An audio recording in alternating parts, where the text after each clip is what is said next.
يا أيها النبي إنا أرسلناك شاهدا ومبشرا ونذيرا وداعيا إلى الله بإذنه وسراجا منيرا أما بعد فأعوذ بالله من الشيطان الرجيم بسم الله الرحمن الرحيم وقضى ربك ألا تعبدوا إلا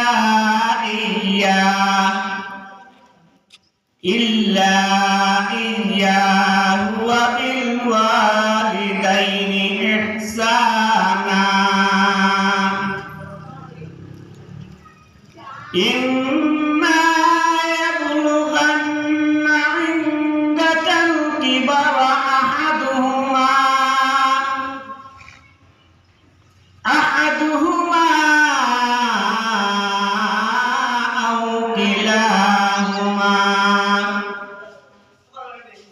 فلا تقل لهما أف ولا تنهرهما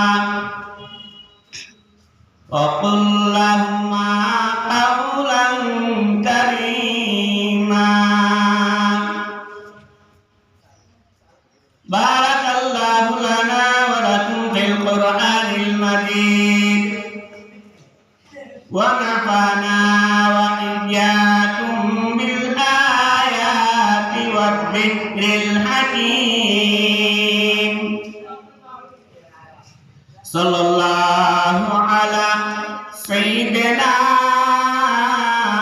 ومولانا محمد وعلى آله وأصحابه وسلم صلى الله على سيدنا ومولانا محمدا عبده ورسوله كريم السدايا جميل الشياب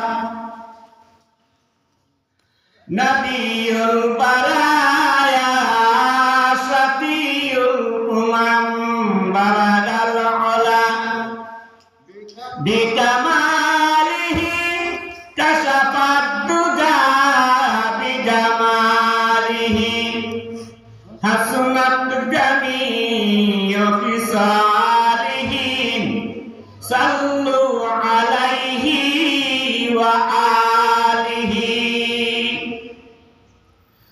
إلهي दिखा दे हमें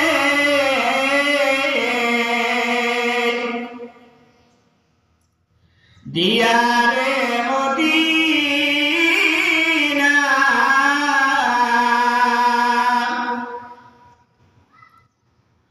इलाही बना दे हमें गुबारे मदीना बलदल उला बिकमालिही कशफ الدجى بجماله حسنت جميع خصاله صلوا عليه وآله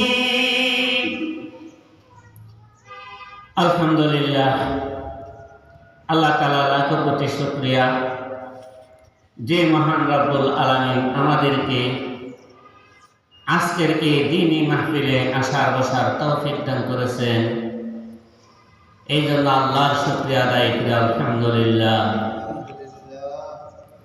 আমাদের মতো অনেক মানুষ বাড়িতে কফে আছে, হাওড়ে কাজে আছে, ব্যবসায়ীরা ব্যবসায়ীর কাজে আছে। ওই সকল মানুষ থেকে আল্লাহ মায়া করে মহাব্বত করে আমাদেরকে এই দিনই মাহফিলে আসার বসার তৌফিক দান করেছেন। এই জন্য আল্লাহর শুকরিয়া আদায় করি আলহামদুলিল্লাহ। আজকের আলোচনা হলো মাতা পিতার হক। মাতা পিতা সন্তানের প্রতি কতটুকু হকদার, আর ছেলে মেয়েও মা বাবার কাছে কতটুকু হকদার, এই হলো দুইটা বিষয়। প্রথমে আল্লাহ বলতেছেন, ও দুনিয়ার জগতের নারী আর পুরুষ, তোমরা তোমাদের ছেলে মেয়ের হক আদায় করো। আগে মা বাবা সন্তানের হক আদায় করতে হবে, তাহলে সন্তান তার মা বাবার হক আদায় করবে। এখন প্রশ্ন হইল, মা বাবা সন্তানের হক কিভাবে আদায় করত? আল্লাহ নবী সাল্লাল্লাহু আলাইহি সাল্লাম ফরমান, ও দুনিয়ার জগতের নারী আর পুরুষ, ও মুসলমান সম্প্রদায়, তোমরা তোমাদের ছেলে মেয়ের হক আদায় করো রে। এক নম্বর হকটা হলো, ও মহিলাগণ, তোমার গর্ভে যখন সন্তান ধারণ করবে গো, তুমি এক নম্বরে হক আদায় করবে। তোমার গর্ভে সন্তান ধারণ করার পরে তুমি এক নম্বরে হক আদায় করবে গো, তুমি হালাল খাবার খাইতে হবে, হারাম জিনিস তুমি পরিহার করতে হবে। তোমার সন্তান গর্ভে ধারণ করার পরে তুমি যদি হালাল জিনিস তুমি পান করো গো, হালাল জিনিস তুমি যদি পান করো গো, তোমার গর্ভে যে সন্তানটা ধারণ করেছে, নারী হোক আর পুরুষ হোক, ছেলে হোক আর মেয়ে হোক, এই সন্তানটা দুনিয়ার বুকে আসার পরে আল্লাহওয়ালা হবে। সুবহানাল্লাহ। দুই নম্বরে আল্লাহ নবী বলতেছেন, ও মহিলা সম্প্রদায়, দুই নম্বর হকটা কি আদায় করবে গো? তোমার সন্তান যখন দুনিয়ার বুকে আগমন করবে, আগমন করার সাথে সাথে ছেলে হোক আর মেয়ে হোক, এক কানে আযান দিতে হবে, অপর কানে ইকামত দিতে হবে। যেই সন্তানের কানে আযান আর ইকামত করে, এই সন্তানটা দুনিয়ার বুকে কোনোদিন বেঈমান কাফের হবে না। ওই সন্তানটা কানের মধ্যে আযান দেওয়ার সাথে সাথে শয়তানের ধোঁকা দূর হইয়া যায়। তোনে ধোঁকা রেইয়া মাবুদ কর দাই, জন্মে দে আমরা দে হাদ কর দাই। अंदर आदम किस बदाने जानम बुरी, आज जहाँ बानूर ईमानम बुरी। और दुनिया जगत नारी पुरुष, तीन नंबर সত্যটা হলো, তোমার কাছে তোমার সন্তানের হকটা কি? দুনিয়ার বুকে আসার পরে তোমার সন্তানটা যখন কিছু হাঁটতে পারে, কথা বলতে পারে, সর্বপ্রথম তুমি তারে লা ইলাহা ইল্লাল্লাহর জ্ঞান দান করো। তুমি যদি তোমার সন্তানকে লা ইলাহা ইল্লাল্লাহর জ্ঞান দাও প্রথমে, এই সন্তানটা কোনোদিন শয়তানের ধোঁকায় পড়ে বিভ্রান্ত হবে না, ওই সন্তানটা পথহারা হবে না। ওই সন্তানটারে যদি তুমি লা ইলাহা ইল্লাল্লাহর জ্ঞান দান করো, ওই সন্তানটা আল্লাহওয়ালা হবে। আবার যখন কিছু বড় হবে, কথা বলতে পারে, 4 নম্বর হকটা হলো, ওই সন্তানকে তুমি আরবি জ্ঞান দাও, কোরআনের জ্ঞান দাও। আরবি 29টা হরফ আছে, এই 29টা হরফকে তুমি এক এক করে তোমার সন্তানকে শেখাও। প্রথম শেখাও আলিফ বা তা সা জিম। আমার তবে যখন তোমার ছেলে মুখে মুখে বলবে, কানে কানে বলবে গো, এ মহিলা, এ মুসলমান সম্প্রদায়, এই 29টা হরফের জ্ঞান তোমার সন্তানের মাথায় যাবে। তোমার সন্তানটা যখন বড় হবে গো, তোমার সন্তানটারে শয়তানে ধোঁকা দিতে পারবে না। 5 নম্বর হত্যা হলো তুমি তারে কোরআন শিক্ষা দাও, কোরআনের জ্ঞান তুমি তার মাথায় দাও। এই পরিমাণে তুমি কোরআনের জ্ঞান দাও, যেই পরিমাণে শিখলে, যেই পরিমাণে কোরআন হাদিসের জ্ঞান শিখলে, অর্জন করলে সে হালাল হারাম বুঝে। এটা ফরজ, এটা ব্যাখ্যা। নামাজ পড়া যেমন ফরজ, মার বাবার জন্য সন্তানকে এই পরিমাণে কোরআনের জ্ঞান দেওয়া ফরজ।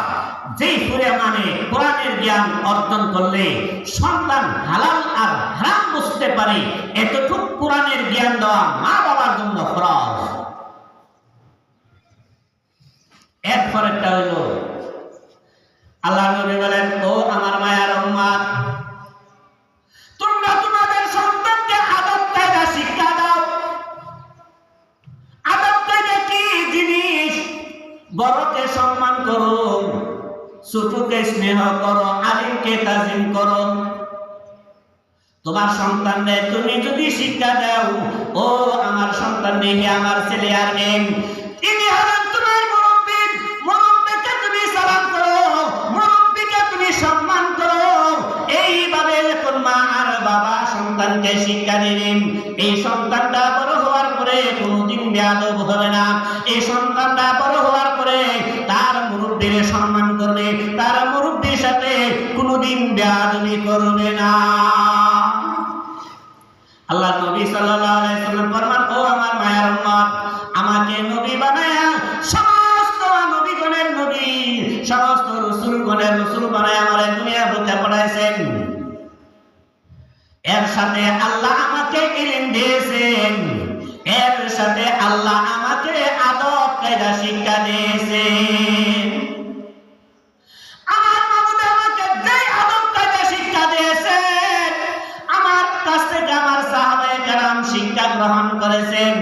আমি যেমন ভাবে জীবনে কোনোদিন কোনো মুরব্বির সাথে বেয়াদবি করে নাই, এমন ভাবে আমার সাহাবায়ে কেরাম কোনো মুরব্বির সাথে বেয়াদবি করে নাই। আমার কাছ থেকে আমার সাহাবায়ে কেরাম আদর্শ শিখেছেন। এই সাহাবায়ে কেরাম থেকে তাদের যুগে যারা ছিল তারও আদর্শ শিখেছে। এটা হলো মা বাবার হক।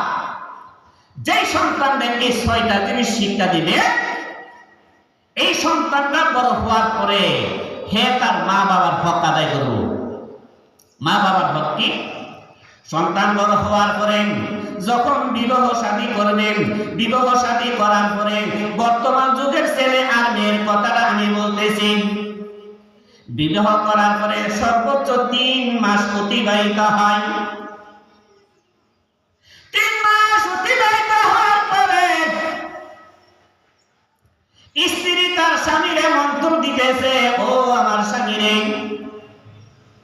ঘর গড়া মানুষ, তোমার ভাই আছে, তোমার বোন আছে রে, এদেরকে নিয়ে আমার মনে চাইতেছে না সংসার করার জন্য। শুধু এখনো সময় আছে রে, আমি আর তুমি, ছেলে মেয়ে এখনো আসে না রে। তুমি আমার কথা মতো চলো, আমরা যদি পৃথক হয়ে সংসার করি রে, আমিও চাকরি করব, তুমিও চাকরি করবে রে, দুই স্বামী স্ত্রী চাকরি করিয়া যে ইনকাম করবো রে, সবগুলো আমাদের আয় হবে, আমরা কাহারও কাছে যাইতে হবে না। হে আমার প্রাণের স্বামী, আমার কথাটা তুমি মানিয়া নাও। স্বামী প্রথম দিন রাগ করছে, না এটা হবে না, 3 দিন হয়েছে, 3 মাস হয়েছে তোরে বিবাহ করছি গো, এখনো তুই বলস আমার পৃথক হওয়ার জন্য হবে না। এই দিন রাত্রে স্ত্রী তার স্বামীরে যতটুকু মায়া করার করছে না, 16 আনার মাঝে 8 আনা করছে আর 8 আনা রাখছেন, স্বামীর মন তো খুশি হয়েছে না। দ্বিতীয় দিন রাত্রে আবার এমন ভাবে স্বামীরে বুঝাইতেছে, ও আমার প্রাণের স্বামী রে, এখনো তোমার সময় আছে রে, আমাদের সিঙ্গেল সময় রে, সময় থাকতে যদি আমরা আয়ের পথ দেখি রে, সারা জীবন আমরা বসে বসে খাইতে পারবো। দ্বিতীয় দিনও স্বামী মানে নাই, দ্বিতীয় দিন ঘুমাইলো, তৃতীয় দিনও বুঝাইছে, তৃতীয় দিন মানে নাই। তৃতীয় দিন যখন স্ত্রী তার স্বামীরে বুঝাইছে, মনটা কিছু নরম নরম হয়েছে, চতুর্থ দিন যখন বুঝাইছে, চতুর্থ দিনের বুঝ স্বামী মাথায় গ্রহণ করে।